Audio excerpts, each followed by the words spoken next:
Mga natatanging katangian ng plastic sa micro at nanoscale. Ang mga plastic particle ay nakakakuha ng mga bagong physico-chemical properties. Maaari nilang mapanatili ang singil sa ibabaw para sa mas mahabang panahon at makipag-ugnayan sa mga electrostatic field. At iba pang mga molekula. Sa ganitong kahulugan, ang micro at nanoplastics ay maihahambing sa isang electorate. Isang material na nag-iipon ng static na kuryente at humahawak nito sa mahabang panahon. Bukod dito, ang mga plastic na particle ay hindi lamang nagpapanatili ng isang electrostatic charge. Ngunit maaari din itong muling magkarga. Nangyayari ito sa pamamagitan ng triboelectric effect, iyon ay, kapag ang plastic ay nadikit o nakikiskas sa iba pang mga ibabaw, kabilang ang mga tela, cell, at likido. Sa madaling salita, ang mga plastic na particle ay maaaring mag-recharge sa kanilang mga sarili. Ibalik ang kanilang electrostatic charge ng paulit-ulit. Upang maunawaan kung paano naiiba ang mga katangian ng plastic mula sa iba pang mga materyales. Nagsagawa kami ng isang simpleng eksperimento. Dito, sa loob ng mga transparent na plastic na tasa, sinuspinde namin ang ilang bagay na gawa sa iba't ibang materyales. Isang metal na karayom, isang kahoy na matchstick, isang tansong wire, at isang strip ng magnesium.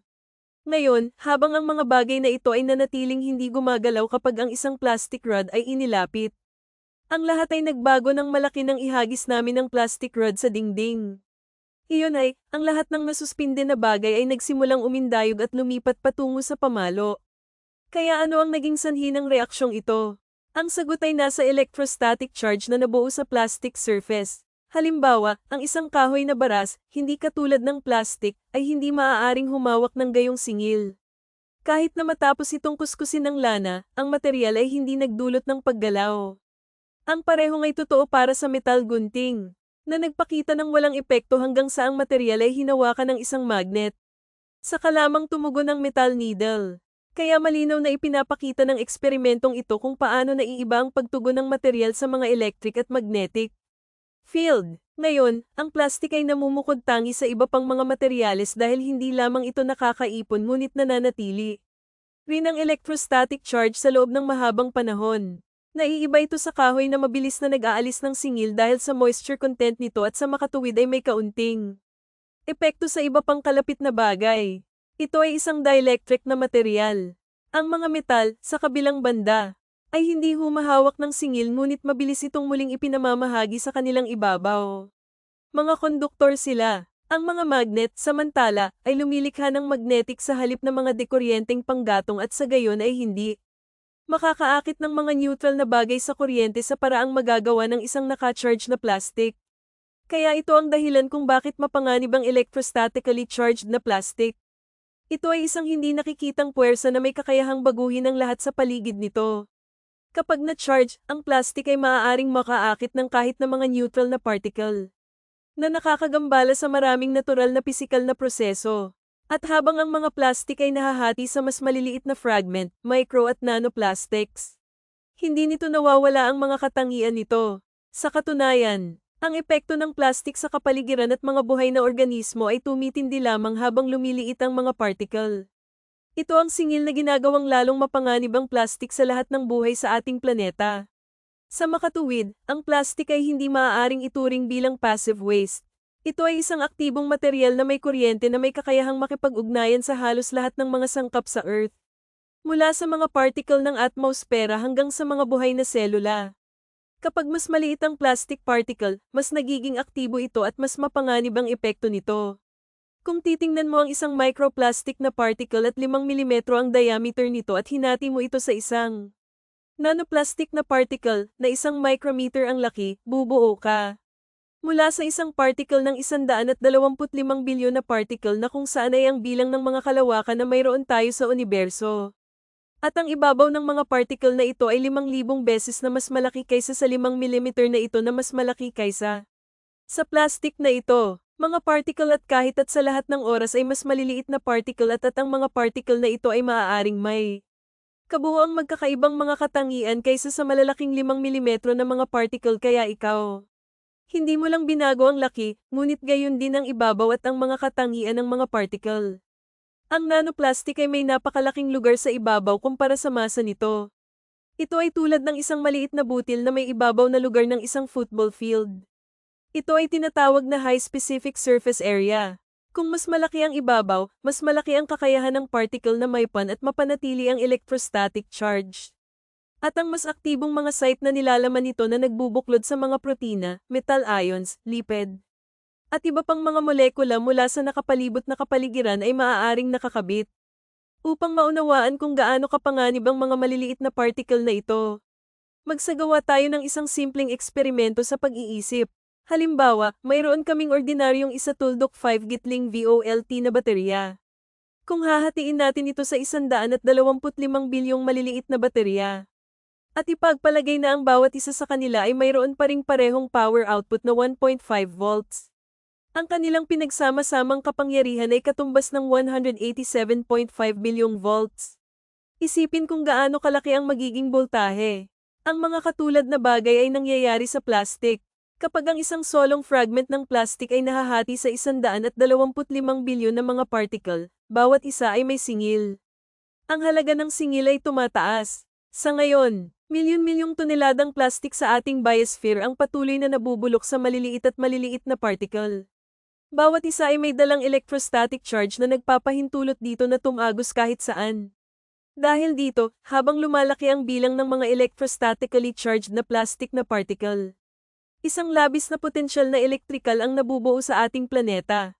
Ito ay isang pangunahing kadahilanan na nakakagambala sa balanse ng enerhiya ng Earth, na nag-aambag sa pag-init ng mga karagatan, pagtaas ng mga anomalya sa atmosfera, pati na rin ang bilang at kalubhaan ng mga natural na sakuna bawat taon. Tandaan na kapag mas mainit ang karagatan, mas nagiging acidic ito. At ang mas mabilis na plastic ay nasira sa mga naka-charge na micro-nanoplastics. Ito naman ay humahantong sa mas malaking pagtitipon ng enerhiya sa ating planeta, na pinalalakas ang lahat ng mga prosesong ito sa isang self-reinforcing chain reaction. Karagdagan pa, kapag mas maliit ang butil, mas madali itong tumagos sa proteksyon na hadlang ng mga nabubuhay na organismo, kasama na ang mga tao, na nagbubunga ng iba't ibang malalang sakit at pumatay ng milyon-milyong tao. Tuklasin namin ang lahat ng ito ng detalyado. Sa madaling salita, hindi ginagawang mas ligtas ang plastic fragmentation. Sa kabaligtaran, binabago nito sa mga nanoparticle na madaling tumagos sa mga buhay na organismo. Alam natin sa ngayon na kumpara sa microplastics, ang nanoplastics ay maaaring dumaan sa mga lamad ng cell. Napakadali. Ibig sabihin, mapupunta sila sa ating bloodstream, hindi lang tayong mga hayop, at madadala sila sa ilang organ. Idiniposito doon, mahirap ilabas pabalik at mga ganyan. Ito ang dahilan kung bakit mas mapanganib ang nanoplastic kaysa sa microplastic. Dahil ang kapasidad nito na makaipon ng electrostatic charge ay mas malaki. Dahil sa kanilang malakuryenteng pag-uugali at maliit na sukat, ang mga plastic ay hindi nananatili sa kanilang mga particle. Sila ay sinisingil at binago sa trilyong mga micro at nanokiller. Ito ay sa pamamagitan ng discharge na ang maliliit na plastic ay maaaring tumagos ng malalim sa buhay ng mga tissue at masira pa ang mga ito. Ngayon, ang mga particle na ito ay nasa lahat ng dako at nakakasagabal na ang mga ito sa maselang mga prosesong electrical sa kalikasan. Ngayon, madalas nating iniisip ang kuryente bilang isang bagay na artipisyal, na nakakulong sa mga bombilya, baterya, at mga wire. Ngunit sa katotohanan, ang mga electrical impulses ang mismong wika ng buhay. Ibig sabihin, pinapagana nila ang buong biosphere na gumana. At tiyak na ang mga natural na prosesong ito na ang electrostatically charged micro at nanoplastics ay nakakagambala. Ngayon, pangkalahatang wika ng kalikasan. Ang universal na wika ng kalikasan ay hindi nakikita. Ngunit ito ang nag-uugnay sa lahat ng nabubuhay na nilalang sa iisang kabuuan. Kagubatan sa kagubatan, ang mga ugat ng puno ay nakaugnay sa mga fungal network na bumubuo ng isang komplikado at magkakaugnay na sistema sa ilalim ng lupa na tinatawag ng mga siyentipiko na World Wide Web.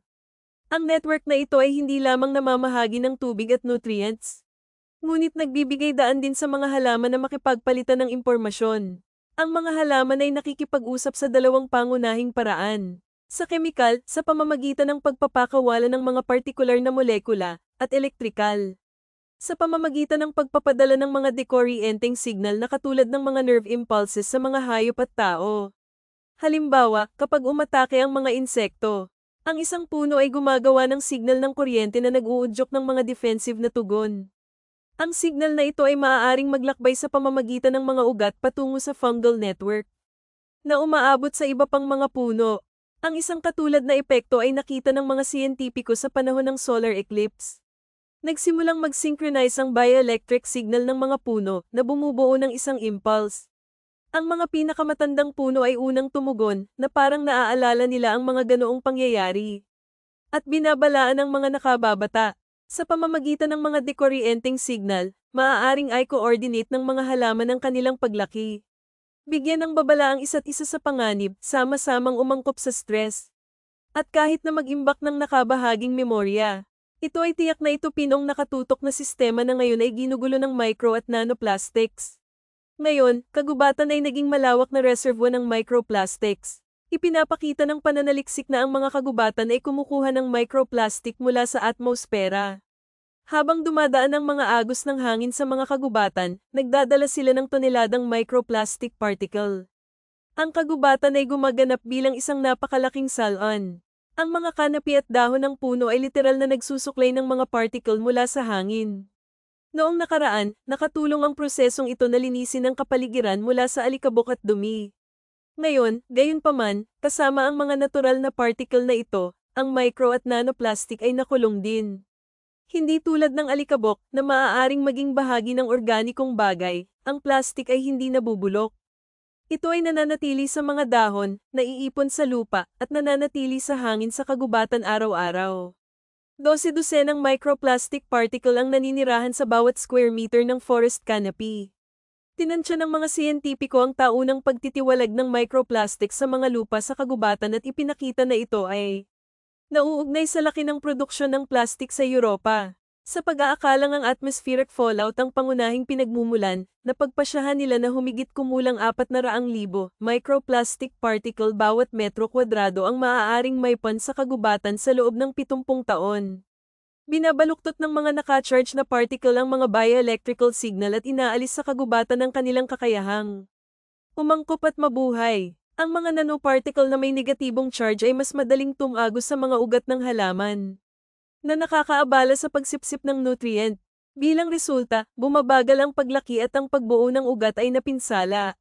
Sa karagdagan, ang electrostatically charged micro at nanoparticle ng plastic ay dumidikit sa mga dahon at tumagos sa mga selula ng halaman na nakapipinsala sa photosynthesis. Sinisira nila ang mga chloroplast, ang mga sentro ng enerhiya ng mga selula ng halaman. Ang analog ng mitochondria sa mga selula ng hayop at tao. Ang matagal na pagkakalantad sa micro at nanoplastics ay nagbabawas sa kakayahan ng mga halaman na gumawa ng oxygen. Ang ilan sa mga kagubatan sa mundo, tulad ng silangang kagubatan ng Amazon, ay naglalabas na ng mas maraming carbon dioxide kaysa sa paggawa ng oxygen. Mga hayop, ang micro at nanoplastics ay maaaring tumagos sa utak ng mga hayop. Ang mga plastic na particle na may electrostatically charged ay sumisira sa mga selula ng utak at nakakagambala sa paghahatid ng mga nerve impulses. Nagdudulot ito ng mga malfunction sa nervous system, mula sa nabawasan na paningin, pandinig, at amoy hanggang sa kapansanan sa koordinasyon ng motor. Bilang resulta, ang mga hayop ay nahihirapang mag-navigate, maghanap ng pagkain, maiwasan ang panganib, at makipag-usap sa isa't isa. At lahat ng ito ay lubos na binabawasan ng kanilang mga pagkakataong mabuhay. Ang mga epektong ito ay sumasalamin sa mga unang palatandaan ng mga sakit na neurodegenerative sa mga tao. Ayon sa Worldwide Fund for Nature, sa nakalipas na 50 taon, ang pandaigdigang populasyon ng mga ligaw na hayop ay bumaba ng halos 70%. Hindi man lang mapoprotektahan ng mga tao ang mga pinanggakaw nila.